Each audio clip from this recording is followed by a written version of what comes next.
Salam, selamat berjumpa kembali bersama saya dalam acara renungan religius di Mimbar Serambi Religius. Ibu bapak, saudari-saudara umat Allah yang terkasih, secara resmi Gereja Katolik akan memasuki Minggu Prapaskah yang pertama.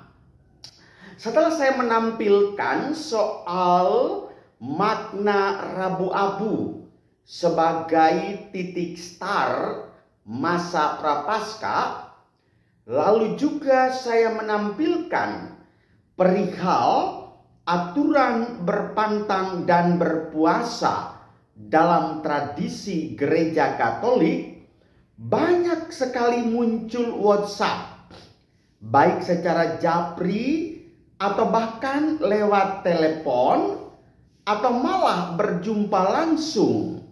Mereka bertanya kepada saya, pastor berkali-kali menyebut Prapaskah. Prapaskah itu apa sih artinya? Lalu bagaimana caranya perhitungan teknis kalau disebut bahwa masa Prapaskah itu 40 hari? Oleh karena itu, ibu bapak saudari-saudara umat Allah yang terkasih, pada kesempatan ini saya hendak mengantar saudara-saudari yang terberkati untuk mengerti dan memahami dengan benar apa itu Prapaskah dan apa tujuan Prapaskah. Lalu Prapaskah dirayakan berapa hari menyongsong hari raya Paskah. Prapaskah itu dari bahasa Inggris artinya Lent. Bahasa Latin Quadragesimo atau ke-40. Merupakan suatu masa yang mendahului hari raya Paskah dalam agama Kristiani. Pra itu bahasa Latin artinya mendahului. Kalau sedang berjalan itu pelaksanaannya, sedangkan setelahnya itu namanya pasca atau post.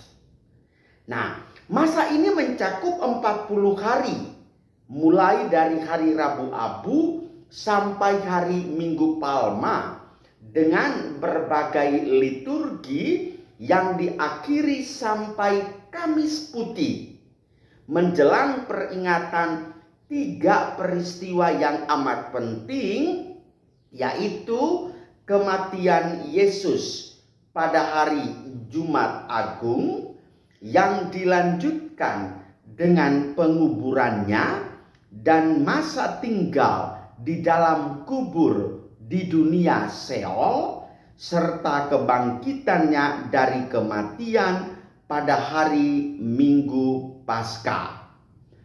Kalau kita merujuk masuk kepada Paskah, maka Paskah itu berarti kita memperingati kebangkitan Yesus setelah kematiannya di kayu salib pada hari raya Jumat Agung.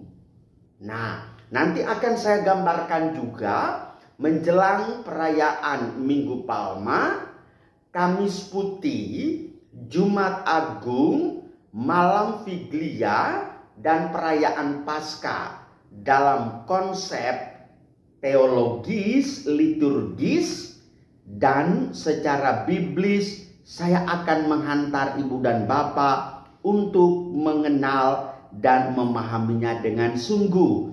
Maka janganlah bosan-bosan, ikutilah terus Serambi Sabda Religius ini.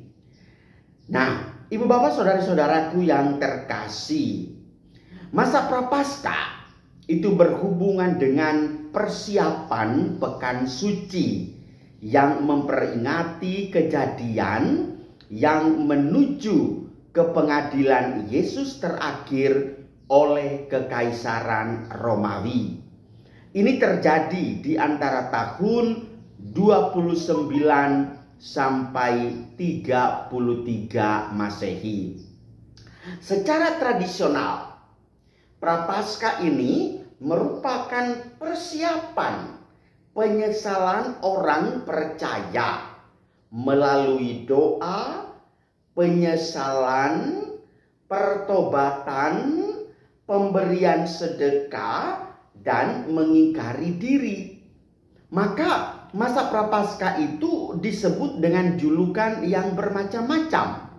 Di antaranya masa pertobatan, masa introspeksi diri, masa retret agung, yang pasti akan diisi dengan kegiatan berpantang dan berpuasa, beramal kasih, dan semuanya itu menghantarkan orang untuk mendekatkan diri kepada Tuhan. Maka doa juga harus ditumbuh kembangkan.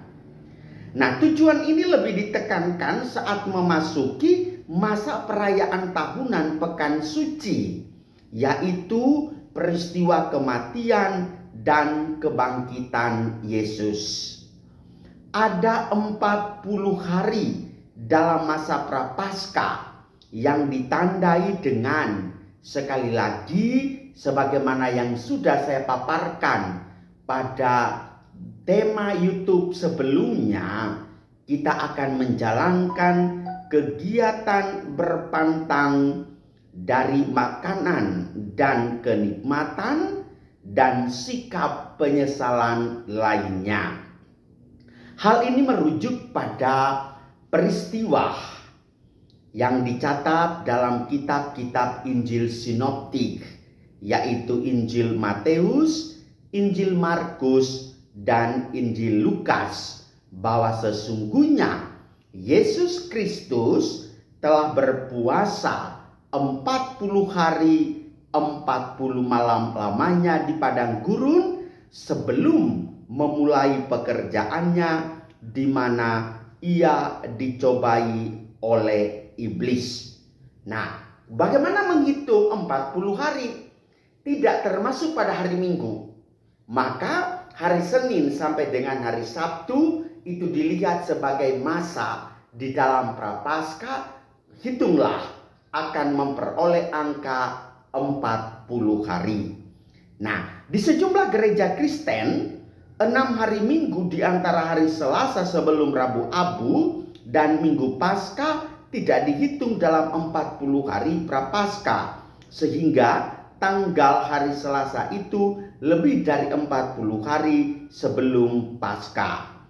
Peristiwa ini dengan kebiasaan-kebiasaan yang kusuk diperingati di gereja-gereja Ortodoks Timur, Ortodoks Oriental, Katolik Roma, Lutheran, Metodis, Presbyterian, Anglikan, dan sejumlah gereja Baptis.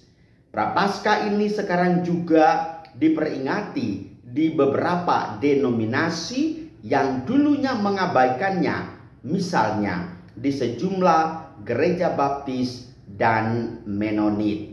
Ibu bapak saudara-saudara umat beriman yang terkasih, dengan demikian kerangka pikirnya jelas.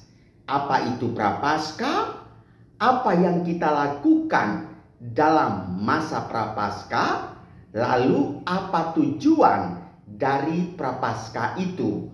Dan semuanya itu berkiblat pada perayaan Paskah, yaitu kebangkitan Kristus. Semoga dengan demikian ibu bapak saudari-saudara terbantu untuk mengerti dan siap menghayatinya dalam operasional pelaksanaan peziarahan hidup umat beriman.